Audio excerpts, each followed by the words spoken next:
नमस्कार, आप देख रहे हैं सुप्रभात बिहार और आपके साथ मैं हूं विवेक। सरकारी आदेश के खिलाफ बिहार के दवा दुकानदारों ने 3 दिन की बंदी का ऐलान कर दिया।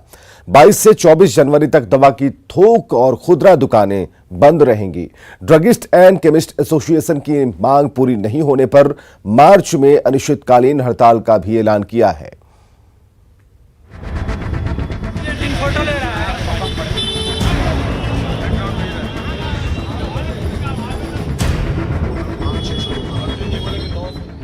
बिहार की दवा दुकानों में 3 दिनों तक ताला लटका रहेगा। केमिस्ट एंड ड्रगिस्ट एसोसिएशन ने सरकारी फैसले के खिलाफ 22 से 24 जनवरी तक बंदी का ऐलान किया है, जिसका असर आम लोगों पर पड़ेगा। 3 दिनों की हड़ताल में सिर्फ सरकारी अस्पतालों और बड़े नर्सिंग होम में दवा की सप्लाई की जाएगी। विवाद दवा दुकानों में फार्मासिस्ट की नियुक्ति को लेकर है। दरअसल सरकार ने हर दुकान में फार्मासिस्ट की नियुक्ति जरूरी कर दी है। बिहार में करीब 52,000 दवा दुकान हैं, जबकि फार्मासिस्टों की संख्या सिर्फ 7,000 है। एसोसिएशन ने सरकारी आदेश को तुगलकी बताते हुए इसका विरोध किया है। नया लाइसेंस में हमें कोई ऑब्जेक्शन नहीं है, नया लाइसेंस में वो कर रहे हैं, हमें कोई ऑब्जेक्शन नहीं, लेकिन पुराना लाइसेंस जो विभाग ने दे दिया जानते हुए भी कि यहाँ फार्मासिस्ट की कमी है, उसके बाद विभाग ने दे दिया। मैं तो यहाँ तक कहता हूँ कि अगर विभाग को ये लागू करना है तो एक साथ सामूहिक रूप से 90% दुकानों के लाइसेंस को कैंसिल करे या सस्पेंड करे। फार्मासिस्ट के नाम पर जो लाइसेंस इशू किया गया है वो बंद नहीं हो, उसके लिए इंतजाम करे और जब तक फार्मासिस्ट उपलब्ध नहीं होता है उस पर कार्रवाई नहीं करे। टेक्निकल ग्राउंड पर किसी को तबाही नहीं किया जाए और 262-15 जो निकाला गया है उसे तत्काल वापस लिया जाए। एसोसिएशन का कहना है कि हजारों दवा दुकानें ऐसी हैं जिनका लाइसेंस सालों पहले जारी हुआ है। ऐसे में दवा दुकानदार सरकार पर शोषण का आरोप लगा रहे हैं। उनका कहना है कि स्वास्थ्य विभाग पहले लाइसेंस जारी करता है और उसके बाद दोहन शुरू होता है। हालांकि फार्मासिस्ट ऑर्गेनाइजेशन ने केमिस्ट एंड ड्रगिस्ट एसोसिएशन की बंदी को नाजायज करार दिया है और फार्मासिस्ट द्वारा संचालित सभी दुकानों को चालू रखने का भरोसा दिलाया है। कहते हैं कि बिहार में सारे जिलों में जहां फार्मासिस्टों द्वारा संचालित दुकानें हैं, जो फार्मेसी का दुकान फार्मेसी संचालित करते हैं, वहां से सारे लोगों को दवा का सप्लाई मिलेगा। हम लोग इस बंदी में पूरा मरीज के हित में जितना हो सके हम लोग करेंगे। केमिस्ट एंड ड्रगिस्ट एसोसिएशन सरकार पर टालमटोल वाला रवैया अपनाने का आरोप लगा रहा है। एसोसिएशन का कहना है कि कई राज्यों में इस तरह की समस्या आई, जिसका समाधान निकाल लिया गया, लेकिन बिहार सरकार इस तरफ ध्यान नहीं दे रही और अगर बात नहीं मानी जाती है तो मार्च में बिहार की सभी दवा दुकानदारों को अनिश्चित काल के लिए बंद किया जाएगा। न्यूज़ 18 के लिए पटना से संजय कुमार के साथ में पटना सिटी से मनोज सिन्हा की रिपोर्ट। चलिए खबरें अब राजनीतिक गलियारे से। विधानसभा चुनाव को लेकर बिहार में सभी पार्टियां धीरे धीरे चुनावी मोड में आ रही हैं। जेडीयू अपने कार्यकर्ताओं को प्रशिक्षण देगा, जिसके लिए राजगीर में प्रशिक्षण शिविर लगाया गया है। 2 दिनों के शिविर में विधानसभा स्तर के पार्टी पदाधिकारी प्रशिक्षण लेंगे। राज्यसभा सांसद हरिवंश और आरसीपी सिंह भी प्रशिक्षण शिविर में पहुंचेंगे। 22 और 23 को है ना, और क्या बोलता है कि उसमें सभी विधानसभा के प्रभारी स्तर के लोगों को प्रशिक्षण लेना है और इनके मुख्य प्रशिक्षणकर्ता के रूप में राज्यसभा सदस्य महासचिव है ना, महासचिव आरसीपी सिंह होंगे और महाराष्ट्र से एक है। कर्पूरी जयंती के बहाने एक बार फिर बिहार में सियासी बयानबाजी शुरू हो गई है। आरजेडी और जेडीयू में खुद को कर्पूरी का वारिस बताने की होड़ लगी है और बीजेपी भी खुद को इससे अलग नहीं रख पा रही।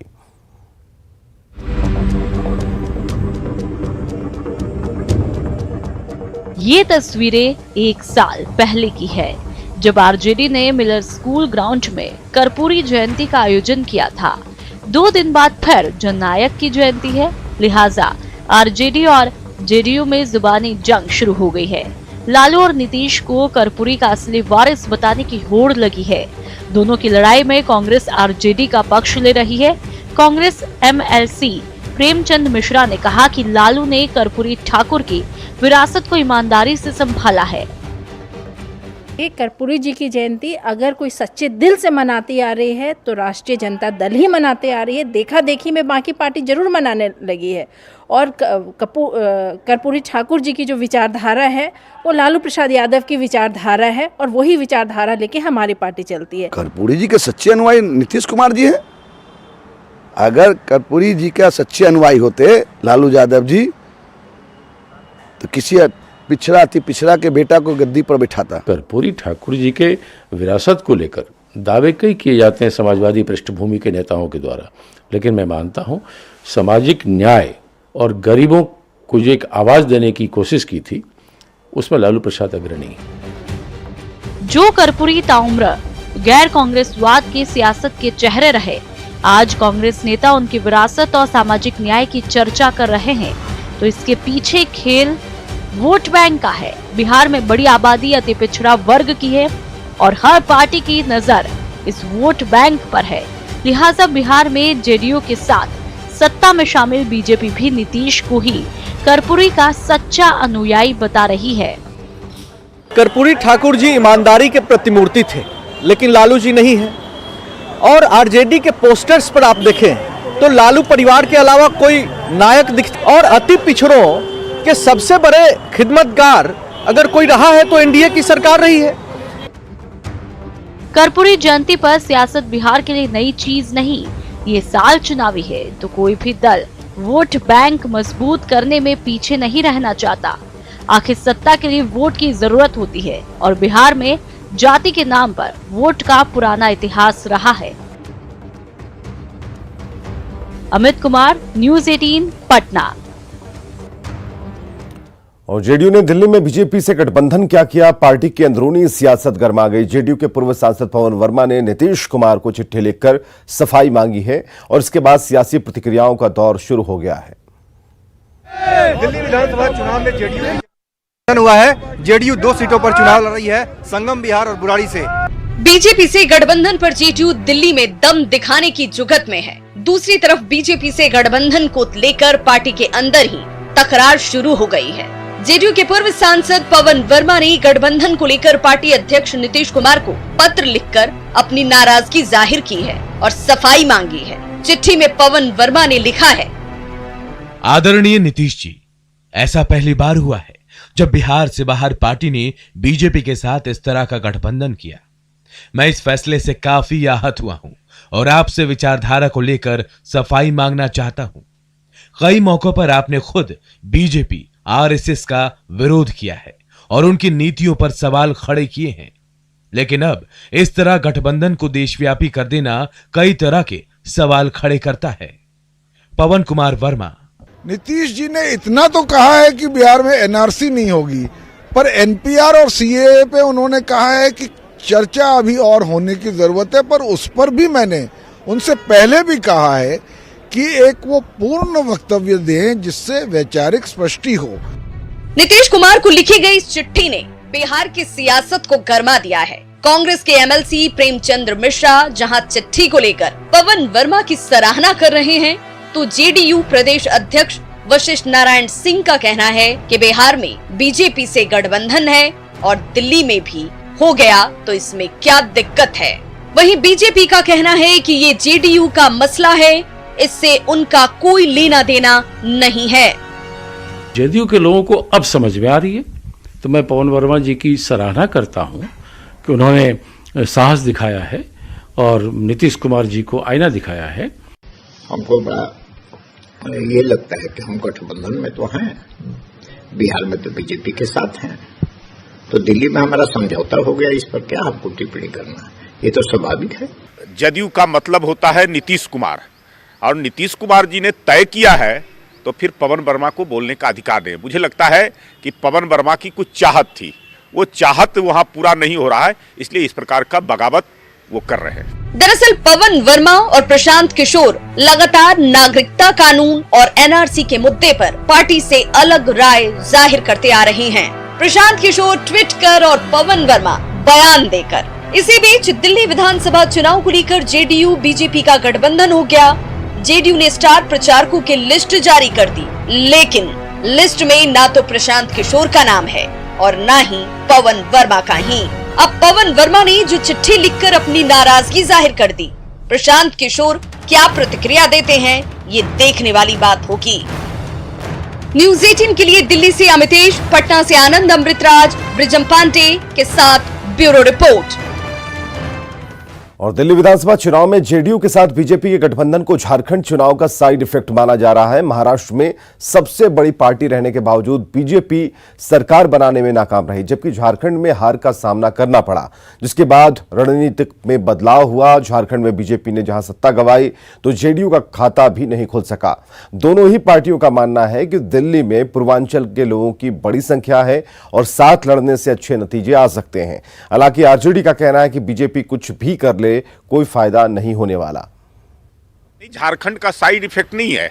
देखिए, बड़ी संख्या में दिल्ली में पूर्वांचली लोग रहते हैं और पूर्वांचल के लोगों में भ्रम था, इसलिए कि बिहार के खास करके बिहार की बड़ी संख्या में दिल्ली के अंदर में वोटर है और उनमें भ्रम था कि हमारा जदयू लोजपा बिहार के अंदर में एक मजबूत आधार है, भारतीय जनता पार्टी के साथ सरकार चला रही है, तो इसलिए वहां गठबंधन हो जाने से अब वो संशय जो था उन लोगों के बीच में, वो संशय पूर्वांचलियों के बीच में समाप्त हो गया। नहीं, देखिए, कोई साइड इफेक्ट वाली विषय नहीं है।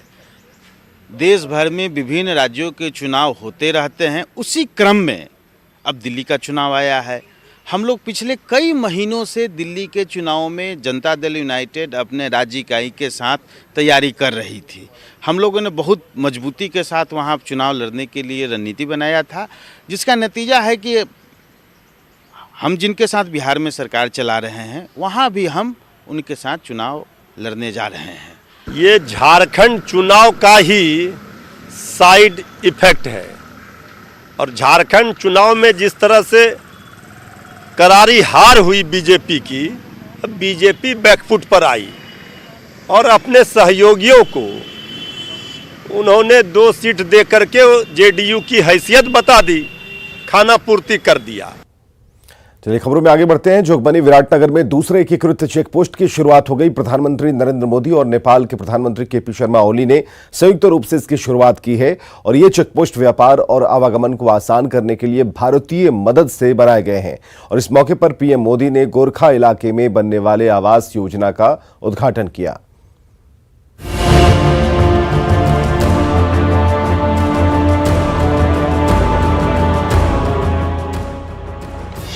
रिश्तों की एक नई चेक पोस्ट, मोदी ओली ने किया उद्घाटन। जोगबनी विराटनगर आईसीपी शुरू। भारत नेपाल रिश्तों में एक और अध्याय जुड़ गया है। पीएम मोदी और नेपाल के पीएम ओली ने Jogbani Biratnagar integrated check post का उद्घाटन किया।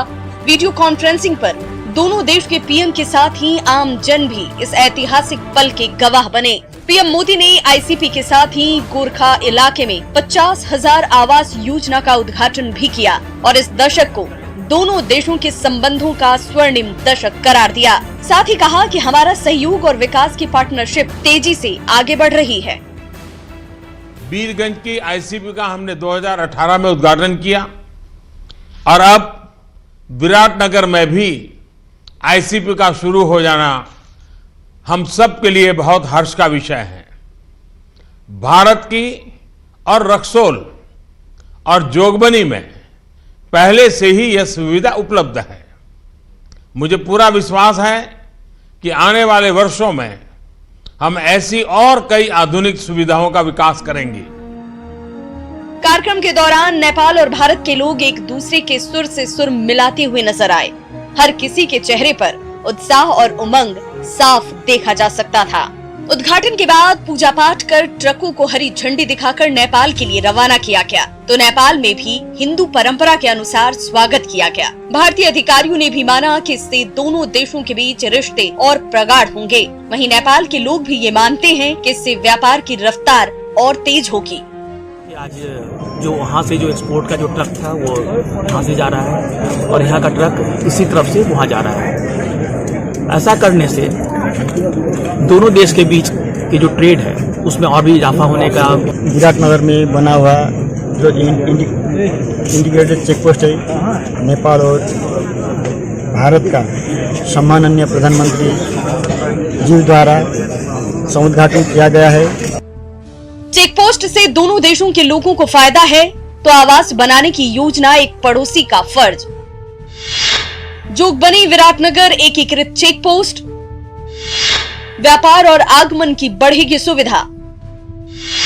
भारत की सहायता से आईसीपी का निर्माण। नेपाल में 50,000 आवास बनाने की योजना। नुआकोट और गोरखा इलाके में भारत बनाएगा आवास। पिछले साल सितंबर में प्रधानमंत्री नरेंद्र मोदी और नेपाल के प्रधानमंत्री केपी ओली ने दोनों देशों के बीच पहली क्रॉस बॉर्डर कॉमर्शियल तेल पाइपलाइन का उद्घाटन किया था।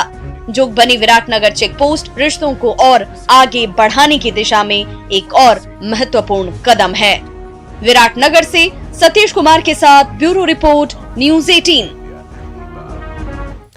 26 जनवरी को लेकर एडीजी रेल पंकज दाराज ने मुजफ्फरपुर जिले के सभी 6 रेल थानों को अलर्ट कर दिया है और इस दौरान रेलवे स्टेशनों के चप्पे चप्पे पर सुरक्षा कड़ी कर दी गई है। हर आने जाने वाले लोगों पर रेल पुलिस की नजर है। एडीजी रेल पंकज दाराज ने रेल एसपी समेत पूरे जीआरपी का भी निरीक्षण किया। आने वाला तो ये है कि उस पर ज़्यादा हम लोग थोड़ा एक्स्ट्रा फोर्स भी मांग रहे हैं और है कि हर एक जगह बड़े बड़े महत्वपूर्ण थाना पे जगह बदल मतलब प्लेटफॉर्म ये स्टेशन बदल के अच्छा फ्रिस्किंग चेकिंग ट्रेन में चले, स्क्वाड थोड़ा और मजबूत हो जाए और 26 जनवरी का जो है वो शांति से सब जगह निकले।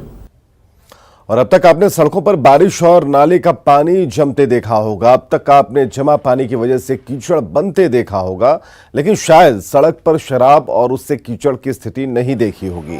कुछ तस्वीरें हैं कैमूर की, जहां जब्त की गई शराब की बोतलों पर जब प्रशासन ने बुलडोजर चलाना शुरू किया तो सड़कों पर शराब पानी की तरह बहने लगी। पिछले 6 महीने में सिर्फ मोहनिया अनुमंडल के 4 थाना क्षेत्रों में पुलिस ने करीब 60,000 लीटर शराब जब्त की थी, जिसकी कीमत करीब 40 लाख रुपए बताई जा रही है। सारा गाड़ी है 4 थानों की है और हमारे 4 अंचल का कुल 60,000 लीटर है, जिसका अनुमानित दाम 40 लाख रुपया का लगभग 40 लाख। तो सर ये मोहनिया अनुमंडल क्षेत्र का सर? हाँ, मोहनिया अनुमंडल क्षेत्र का। ये कब से कब तक का शराब है? इस शराब इधर होगा, हमको लग रहा है कि वही 6 महीना का अंदर का ही होगा। बढ़ती महंगाई की मार से परेशान बिहार के लोगों की उम्मीदें आगामी बजट से बढ़ गई हैं। महंगाई ने लोगों का बजट बिगाड़ रखा है। चीनी से लेकर तेल तक की कीमत आसमान छू रही है और ऐसे में गृहिणियां खासी परेशान हैं। घी ये सबका दाम बढ़ गया है और गैस का भी दाम जो है बढ़ा है पहले से, तो उन सबको हम थोड़ा सा मतलब ये है कि थोड़ा सरकार को ध्यान देना चाहिए इन चीज़ों पे, क्योंकि वो तो डेली यूज की चीज़ें हैं ना, उनको तो कम करना चाहिए, क्योंकि जो लोग मतलब गरीब हैं थोड़े, वो तो नहीं खर्च कर सकते। हम लोग मध्यम वर्ग से आते हैं और मध्यम वर्ग पर महंगाई की ज़्यादा मार होती है, तो मैं चाहती हूँ कि इस पर थोड़ा सरकार ज़्यादा ध्यान दे और हम लोग की सुविधा के अनुसार थोड़ा बजट बनाए। बढ़ रहा है, किस महीना में घट रहा है, बढ़ते जा रहा है, कभी 50, कभी 60, कभी 700 हुआ तो कभी 800, तो अब 850 रुपया हम दे रहे हैं सिलेंडर का। इतना बढ़ेगा तो कैसे होगा? पहले तो 3-4।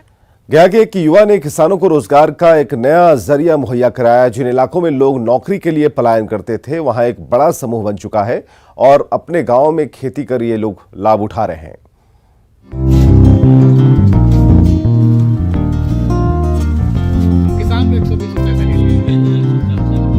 नौकरी के लिए पलायन करने वाले युवाओं को गया के प्रभात कुमार ने नया रास्ता दिखलाया है। इंजीनियर की नौकरी छोड़ प्रभात ने मशरूम की खेती शुरू की। धीरे धीरे लोग उनसे जुड़ते गए और बड़े इलाके में बदलाव दिखने लगा है। मजदूरी के लिए भटकने वाले लोगों को रोजगार का जरिया मिला। 40 गांव के लोग प्रभात से जुड़े और 26 क्लस्टर बनाए गए। प्रभात ने वैज्ञानिक तरीके से खेती शुरू की, जिससे उत्पादन बढ़ा और कमाई भी। यहाँ पर इस बार जो पूरा गया में हम लोगों ने बहुत बृहद स्तर पर मशरूम की खेती की है नाबार्ड के सहयोग से। तो वो करीब 600 किसानों के साथ 50,000 बैग डालकर 40,000 गाँव में 26 क्लस्टर बनाकर मशरूम किए हैं। जिसमें से हमारा औसतन जो कम से कम प्रोडक्शन होना चाहिए वो है 50,000 किलो। महादलित परिवार के लोगों ने भी मशरूम की खेती शुरू की, जिन्हें प्रशिक्षण दिया गया और घर से काम शुरू हुआ। अब कम मेहनत में अच्छी कमाई हो रही है। इलाके के युवा भी प्रभात के रास्ते पर चल पड़े हैं। 900 बैग से स्टार्ट किए थे मशरूम की खेती, तो काफ़ी अच्छा लगा कि डिमांड है मार्केट में और इससे पैसा बनाया जा सकता है। तो आज हम करीब नाबार्ड प्रोजेक्ट में या और समर्थ के साथ में जैसे करीब 500 गांव में मशरूम का ट्रेनिंग दिए थे, तो इससे लगा कि नहीं मतलब खेती से भी पैसा या मशरूम से या अलग अलग चीज़ें से पैसा बनाया जा सकता है। पारंपरिक खेती की जगह मशरूम की खेती कम समय में ज्यादा मुनाफा दे रही है। नाबार्ड जैसी संस्थाएं उत्पाद खरीद रही हैं, जिससे कीमत भी अच्छी मिल रही है। इस वजह से बड़ी संख्या में लोग इससे जुड़ रहे हैं। न्यूज़ 18 के लिए गया से एलन लिली की रिपोर्ट। और न्यूज़ 18 सिर्फ 10 पैसे में आप पूरे महीने देख सकते हैं। डीटीएच या फिर केबल ऑपरेटर से संपर्क कीजिए। ऑनलाइन सब्सक्राइब भी कर सकते हैं और बिहार की बाकी खबरों को देखने के लिए लॉगिन कर सकते हैं हमारी वेबसाइट news18bihar.com पर।